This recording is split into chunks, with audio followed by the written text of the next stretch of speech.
Bismillahirrahmanirrahim. Hukum adzan sebelum menguburkan jenazah.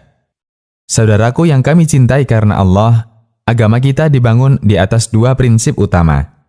Pertama, memurnikan ibadah hanya untuk Allah. Kedua, mengikuti tuntunan yang diajarkan Rasulullah Sallallahu Alaihi Wasallam. Kedua prinsip ini terkumpul dalam firman Allah Azza wa Jalla ketika membantah anggapan kaum Yahudi dan Nasrani bahwa hanya mereka saja yang masuk surga. Allah Subhanahu wa Ta'ala berfirman, yang artinya, tidak demikian, pengakuan semacam itu adalah dusta. Bahkan barang siapa yang menyerahkan wajahnya hanya kepada Allah dan ia adalah orang yang muhsin, maka dia akan memperoleh pahala pada sisi Tuhannya. Orang mukmin tiada takut menghadapi hari akhirat dan tiada sedih kehilangan keterangan dunia. Quran Surat Al-Baqarah ayat 112. Seorang ulama generasi tabi'in, Sa'id bin Zubair rahimahullah, menerangkan makna ayat di atas. Menyerahkan diri maknanya mengikhlaskan wajahnya, maksudnya adalah agamanya. Kemudian ia adalah orang yang muhsin, maksudnya adalah mengikuti petunjuk Rasulullah Sallallahu Alaihi Wasallam. Karena amalan yang diterima harus terpenuhi dua syarat. Pertama, ikhlas karena Allah semata, kemudian amalan harus benar sesuai tuntunan syariat. Amalan yang ikhlas namun tidak sesuai tuntunan syariat, maka tidak diterima di sisi Allah. Oleh karenanya, Rasulullah Sallallahu Alaihi Wasallam bersabda, "Man 'amila 'amalan laisa 'alaihi amruna fahuwa radd."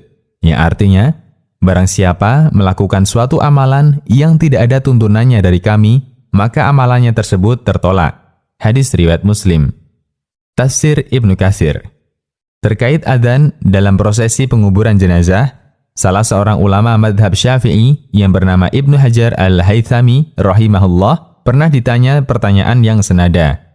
Beliau menjawab, perbuatan tersebut tidak ada tuntunan dalam syariat. Siapa yang menyangkanya sebagai sunnah yang dilakukan ketika turun ke liang kubur karena mengkiaskan dengan anjuran mengadani bayi yang baru lahir sebagai bentuk penyamaan antara akhir kehidupan dengan awal kehidupan, maka dia telah keliru. Di mana sisi kesamaannya sehingga bisa dikaitkan? Semata-mata ini dilakukan di awal, kemudian ini dilakukan di akhir. Tidak bisa kemudian dianalogikan seperti itu. Al-Fatawa Al-Fiqhiyah Al-Kubra.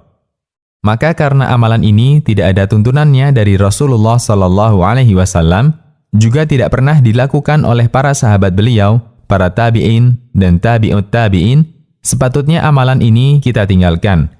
Meskipun kita tahu bahwa adzan itu baik, namun yang kita permasalahkan bukan adzannya. Akan tetapi caranya yang tidak tepat ketika menempatkan adzan tidak pada tempatnya. Karena suatu amalan supaya diterima di sisi Allah, tidak cukup sekedar anggapan bahwa ibadah itu baik. Namun cara penunaiannya juga harus baik, sesuai yang dituntunkan oleh syariat, sebagaimana disinggung pada ayat di atas.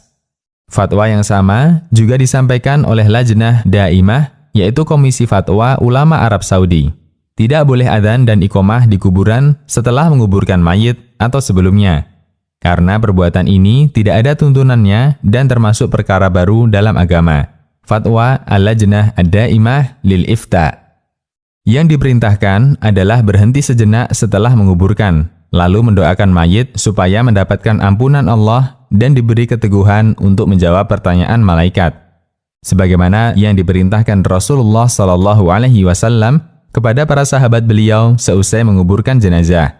Sahabat Utsman bin Affan radhiyallahu anhu menceritakan, kebiasaan Nabi Sallallahu Alaihi Wasallam ketika usai menguburkan jenazah, beliau berdiri di dekat kuburnya, kemudian bersabda, "Mohonkanlah ampun untuk saudara kalian, dan doakan supaya dia diberi keteguhan, karena sekarang ini dia sedang ditanya." Hadis riwayat Abu Daud. Ibnul Qasim rahimahullah dalam Hasyiah Ar-Raud Al-Murbi menyatakan, Ibnul Mundzir rahimahullah berkata, pendapat disyariatkan doa untuk mayit setelah menguburkan adalah pendapat mayoritas ulama. Al-Ajurri dan yang lainnya mengatakan, dianjurkan berdiri sejenak setelah menguburkan lalu mendoakan mayit. Hasyiah Ar-Raud Al-Murbi. Demikian, wallahu a'lam bis-shawab.